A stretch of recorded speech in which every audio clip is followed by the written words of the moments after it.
Ол әр кеш сайын сағат 7-де келетін, есікті қақпайтын, кілтпен өзі ашатын, қолында базардан алған дорба, ішінде нан, сүт, дәрі. Аяқ киімін шешіп, асханаға өтетін, шәйнекті қоятын.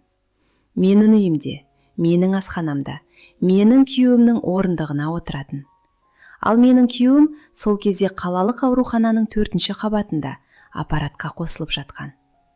Мен 38 жастамын. Атым Айгүл. Бұл әңгімені соңына дейін тыңдаңыз. Өйткені мен ол кезде бір нәрсені білмейтін едім.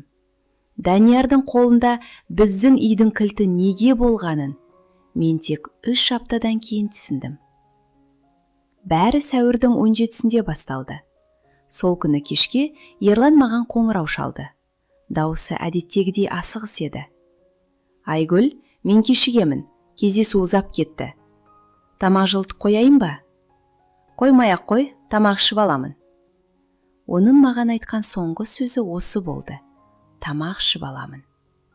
19 жыл бірге тұрған адамның маған айтқан соңғы сөзі. Түнгі 11-де телефон шырылдады. Бейтаныс нөмір. Арғы жақтан ер адамның дауысы естілді. Айгүл Сәкен қызы ма? Мен жол полициясынан хабарласып тұрмын. Сіздің күйеуіңіз көлік апатына ұшырады. Мен сол сәтте ас үйде тұрғанмын. Қолымда шай құйылған кесе бар еді. Кесе қалай құлағанын да, ыстық судың аяғыма қалай төгілгенін де сезбеппін. Тек ертеңіне табанымдағы қызарған дақты көргенде ғана есіме түсті. Ауруханаға жеткенде мені реанимация бөлімінің дәлізіне отырғызды. Ақ қабырға, ақ есік, ақ шам. Дәрігер шығып ұзақ сөйледі. Бірақ мен оның сөздерінен тек екеуін ғана естідім. Жағдайы ауыр. Күтеміз. Дәл сол дәлізде мен отырған орындықтың жанында Данияр тұр екен. Ол менен бұрын келген еді. Данияр Ерланның ең жақын досы. Университетте екеуі бір бөлмеде тұрған. Біздің үйлену тойымызда куә болған. Қызымыз Ділназдың бесік тойында ең үлкен сыйлықты әкелген де сол. Ол біздің отбасының бір мүшесі сияқты еді. Мереке сайын келетін. Ерланмен бірге балық аулауға баратын. Өзі ажырасқан, жалғыз тұратын, балалары жоқ. Сол түні ол маған су әкелді. Иығыма күртешесін жапты. Дәрігерлермен өзі сөйлесті. Мен тек басымды изеп отырдым. Айгүл, деді ол таңға жақын. Сен енді үйге қайт, мұнда мен қаламын. Мен қалам. Қызың үйде жалғыз, ол 16 жаста, қазір қорқып отырған шығар. Ол дұрыс айтты. Мен үйге қайттым. Келесі күні таңертең ол есікті қақты. Қолында дорба. Азық-түлік алып келдім. Данияр, керегі жоқ. Айгүл, деді ол маған қарамай, аяқ киімін шешіп жатып. Ерлан менің бауырымдай. Сен маған қарсы шықпа. Сол күннен бастап ол әр кеш сайын келе бастады. Алғашқы аптада мен оған алғыс айттым. Өйткені ол шынымен көмектесті. Мені ауруханаға өзі апарып, өзі әкелетін. Дәрігерлермен ұзақ сөйлесіп, олардың айтқандарын маған түсінікті тілмен жеткізетін. Ділназдың мектебіне барып, мұжачесті. Түнде қызым ұйықтай алмай жылап отырғанда, оған телефон соғып, жұбататын. Мен ол кезде қалыпты өмір сүруге тырысып жүрген жоқ едім. Мен жай ғана сол күндерден аман өтуге тырыстым. Ал Данияр көп нәрсені өз мойнына алды. 2-ші аптада Ерланға операция жасау керек болды. Дәрігер бағасын айтты. Соманы естігенде демім тоқтап қалғандай болды. Бізде ондай ақша жоқ еді. Ерланның бизнесі болғанымен, соңғы жылы жағдайы қиындап кеткенін білетінмін. Ол ештеңе айтпайтын. Бірақ мен байқап жүретінмін. Мен банкке бардым. Несие бермеді. Кепілге қоятын ештеңем жоқ еді. Сол кеште Данияр әдеттегідей келді. Мен асханада үнсіз отырдым. Ол да ештеңе сұрамады, тек шай құйып берді. Ертеңіне дәрігер маған қоңырау шалды. Операция бүгін түстен кейін болады. Барлығы төленген. Кім төледі? Дәрігер біраз үнсіз қалды. Оны айта алмаймын. Мен бірден түсіндім. Әрине түсіндім. Сол кеште Данияр келгенде, мен оны есік алдында күтіп тұрдым. Данияр, мен бұл ақшаны қайтара алмаймын. Мен сенен қайтар деп сұраған жоқпын. Мен біреуге қарыз болып, өмір сүруге үйренбегенмін. Ол маған алғаш рет тіке қарады. Сол қараса бір нәрсе бар еді. Мен оны сол кезде түсінбедім, бірақ есімде қалды. Айгүл, деді ол ақырын. Бұл дүниеде кейбір қарыз ақшамен өлшенбейді. Содан кейін ішке кірді. Аяқ киімін шешті, шәйнекті қойды. Ал мен есік алдында тұрып қалдым. 3-ші аптада көрші Күлән апай мені аулада тоқтатты. Айналайын, деді ол дауысын бәсеңдетіп. Мен саған жаман оймен айтып тұрған жоқпын, бірақ жұрт сөйлеп жүр. Не деп? Күйеуің ауруханада жатыр. Ал үйіне әр кеш сайын бір ер адам келеді дейді. Мен оған не деуім керек еді? Ол Ерланның досы. Ол бізге көмектесіп жүрген адам. Ол жақсы адам. Бірақ сол сөздерді айтқым келгенде тілім байланып қалды. Өйткені мен де өзіме сол сұрақтарды қоя бастаған едім. Неге ол әр кеш сайын келеді? Неге дәл сағат 7-де? Неге оның қолында біздің үйдің кілті бар? Мен оған процесс берген жоқпын. Ерлан берген бе? Қашан? Не үшін? Достар, мен бұл сұрақтың жауабын дәл сол түні таптым. Ал сол жауап менің бүкіл өмірімді етуге бөліп жіберді. Егер бұл әңгіме сізді осы жерге дейін қызықтырып жеткізсе, арнаға тіркеліп қойыңыз. Бізде қазір 667 адам бар. 1000 адамға жетуге көмектесіңіздер. Ал енді әңгімені жалғастырайын. Өйткені бұдан кейін болған нәрсені мен ұзақ уақыт ешкімге айта алмадым. Сол түні Ділназ ұйықтап қалды. Мен Ерланның жұмыс бөлмесіне кірдім. Ол бөлмеге 1 жыл бойы кірмеген едім. Ерлан менің ол жаққа кіргенімді ұнатпайтын. Менің тәртібімді бұзба, дейтін күлімсіреп. Үстелдің үстінде қағаздар жатты. Шоттар, есептер. Мен олардың көбін түсінбедім, бірақ бір қалың папка көзіме түсті. Ашып қарадым. Ішінде біздің үйдің құжаттары жатыр. Сатып алу, сату шарты. Күні ақпанның 23-і. Апаттан 2 ай бұрын. Сатып алушының аты жөні. Оразбаев Данияр Мұратұлы. Мен сол қағазды қолында ұстап отырып, бөлме айналып кеткендей сезіндім. Терезеге қарадым. Түн. Көше шамы жанып тұр. Бәдірі бұрынғыдай. Бірақ мен сол сәтте бір нәрсені түсіндім. Біз тұрып жатқан үй енді сідікі емес еді. Бірнеше айдан бері. Ал мен бұл туралы ештеңе білмегенмін. Ертеңіне мен ауруханаға бармадым. Данияр әдеттегідей сағат 7-де келді. Есікті кілтпен ашты. Мен асханада шамды жақпай қараңғыда отырдым. Ол мені көріп тоқтап қалды. Айгүл. Мен қағазды үстелге қойдым. Ол қағазға қарады. Ұзақ қарады. Содан кейін дорбасын еденге қойып, орындыққа отырды. Бұл жолы шәйнекке қол соғбады. Сен тауып алдың, деді ол. Түсіндір. Айгүл, түсіндір. Мен айқайламадым. Даусымды да көтермедім. Бірақ өз даусымды өзім танымай қалдым. Ол қолымен бетін сипады, содан кейін сөйлей бастады. Ерланның бизнесі 2 жыл бұрын құлдырай бастады. Ол саған айтпаған. Қарыз алды. Бір жерден, екінші жерден. Соңында қарыз болған адамдары дұрыс адамдар емес еді. Қанша? Ол санды айтты. Мен ол санды қайталамаймын. Тек айтарым, біздің үйді сатсақ та, оның жартысын жаба алмайтын едік. Мен қарызын төледім, деді Данияр. Бәрін. Ал үйді өз атыма жазып алдым. Олар келіп, сендерді көшеге шығарып жібермесін деп. Үй заң бойынша менікі болса, олар оған тиісе алмайтын еді. Маған неге айтпадың? Ерлан өтінді. Айтпа, өзім түсіндіремін, деді. Ол ұялды. Айгүл. Сенің көзіне қарай алмайтын тезе жетті. Мен күлдім. Бірақ күлкім өзіме де жат естілді. Ұялды ма? 19 жыл бірге тұрған әйелінен ұялды ма? Ал сен әр кеш сайын келіп, менің үйімде шай ішіп отырдың. Бұл сенің үйің, деді ол. Құжатта кімнің аты жазылса да. Ал апат ше, дедім мен. Сол күні не болды, Данияр? Ол үнсіз қалды.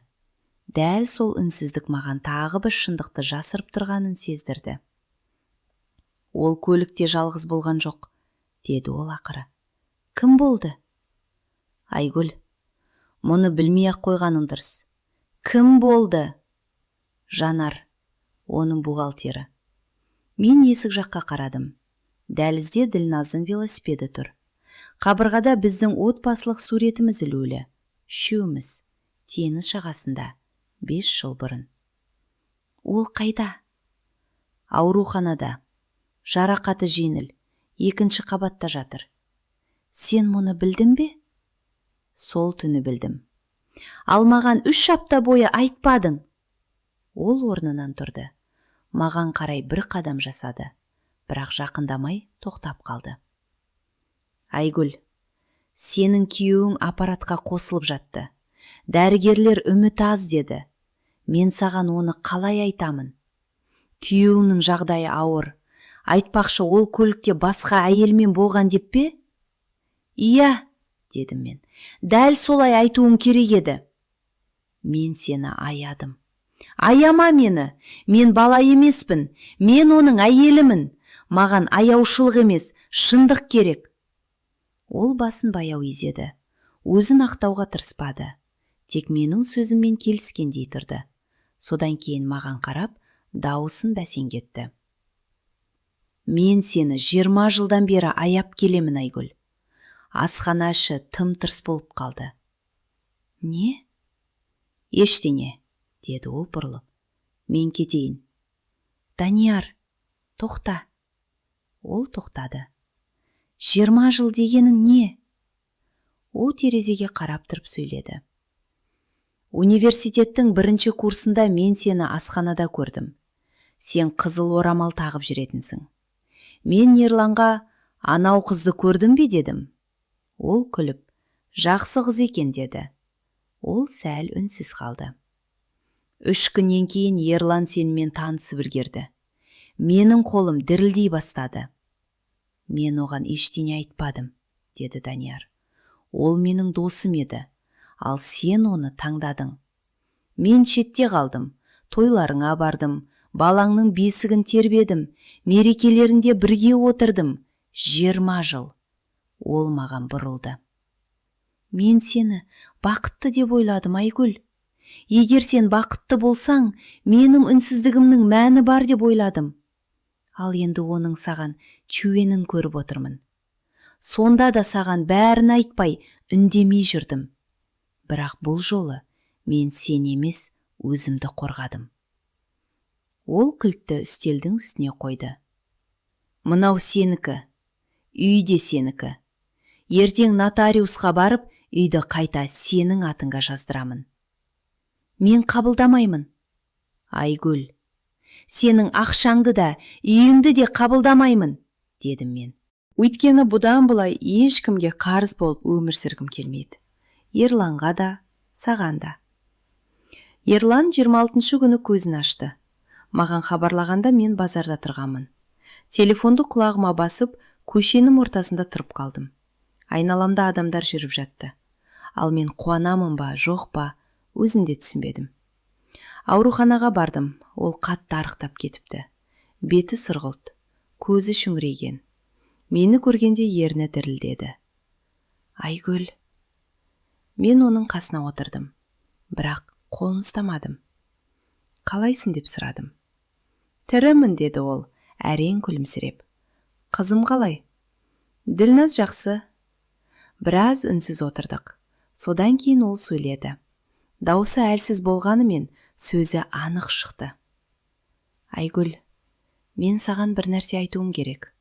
Мен күттім. Бизнесте қиындық болды. Мен саған айтпадым. Кешір. Тағы? Ол көзін жұмды. Басқа ештеңе жоқ. Мен орнымнан тұрдым, терезеге бардым. Сыртта аурухана ауласы көрінеді. Ағаштар жапырақ жайып қалыпты. Мен оны осы уақытқа дейін байқамаппын.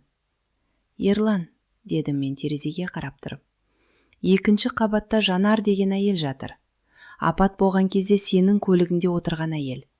Оның тынысы өзгергенін арқаммен сездім. Айгүл, ол... Айтпа.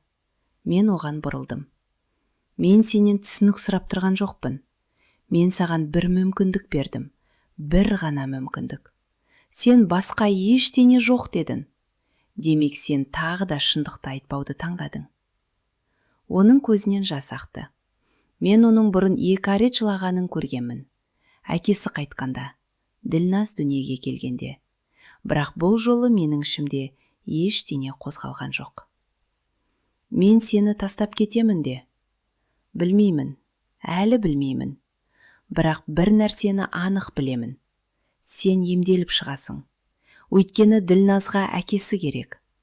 Ал одан кейін біздің өміріміз не болатынын мен шешемін. Сен емес. Ол 3 айдан кейін үйге шықты. Біз бір үйде тұрдық, бірақ бөлек бөлмелерде. Мен жұмысқа орналастым. 16 жыл үйде отырғаннан кейін жұмысқа қайта шығу оңай болған жоқ. Бір мектепте кассир болып кірдім. Айлығым аз еді, бірақ ол менің өз ақшам еді. Кешке отырып есеп жүргізетінмін, дәптерге, қолмен. Данияр 2 рет келді. Бірінші рет Ерланды көруге келді. Екеуі ұзақ сөйлесті. Мен олардың әңгімесіне араласпадым. 2-ші рет келгенде маған құжат әкелді. Үйді қайта менің атыма рәсімдепті. Мен айттым ғой, дедім мен, қабылдамаймын. Бұл сыйлық емес, деді ол. Қарыз деп есепте. Сен маған қайтарасың. Айына шамаң келгенше төлейсің. Пайыз жоқ. Белгілі бір мерзімде жоқ. Оны қанша жыл төлейтінімді білесің бе? Білемін, деді ол. Шамамен 15 жыл. Сен 15 жыл күтесің бе? Ол маған сол баяғы қараспен қарады. Мен 20 жыл күттім, Айгүл. Содан кейін кетіп қалды. 1 жылдан кейін мен Ерланмен ажырастым. Ол қарсы болған жоқ. Ол өзгерген еді. Жуас, тыныш, үнемі өзін кінәлі сезініп жүретін. Бірақ мен енді кінә сезімімен ғана өмір сүріп жүрген адаммен бірге болғым келмеді. Мен қасымда өзіммен тең адам болғанын қаладым. Ділназ 17-де еді. Ол бәрін түсінді. Тек бірақ сұрақ қойды. Ана, сен өкінбейсің бе? Өкінемін, дедім мен. Кейбір нәрсеге өкінемін. Бірақ осы шешіміме өкінбеймін. Мен әлі сол үйде тұрамын. Ай сайын Даниярға ақша аударттырамын, аз-аздан. Дәптерге бәрін жазып қоямын. Қалған қарызды есептесем, әлі 13 жыл 4 ай бар. Данияр енді кеш сайын келмейді. Айына 1 рет келеді. Есікті қағады. Кілт енді оның қолында жоқ. Шай ішеміз, әңгімелесеміз. Ол Ділназдың оқуын сұрайды. Мен оның жұмысын сұраймын. Ол менен ешқашан ештеңе талап еткен жоқ. 1 рет. Мен де оған ештеңе уәде еткен емеспін. Бірақ өткен аптада ол кетіп бара жатып, есік алдында тоқтады. Айгүл, деді. Қарызын толық біткенше, мен сенен ештеңе сұрамаймын. Мұны сен білесің. Білемін. Бірақ сен ақшаны тым тез қайтарып жүрсің, деді ол. Сонша асықпасаң екен деймін. Содан кейін күліп шығып кетті. Ал мен есік алдында тұрып қалдым. Дәл 1,5 жыл бұрынғыдай. Тек бұл жолы бәрі басқаша еді. Енді бұл үй менікі еді. Ал мен өз өмірімнің иесі едім. Достар, менің әңгімем осымен аяқталды. Кейде адамдар бізге көмектескендей көрінеді, бірақ шын мәнінде өз пайдасын ойлауы мүмкін. Ал кейбір адамдар ештеңе талап етпей жылдар бойы үнсіз жанымыздан табылады. Ең қиыны осы екеуін ажырата білу. Сіз қалай ойлайсыз? Айгүл дұрыс шешім қабылдады ма? Данияр шынымен адал адам ба? Әлде оның да өз мақсаты болды ма? Пікіріңізді жазып қалдырыңыз. Барлығын оқимын. Егер әңгіме ұнаса, лайк басып, арнаға тіркелуді ұмытпаңыз. Арнада осындай қызықты, ойландыратын өмірлік әңгімелер көп.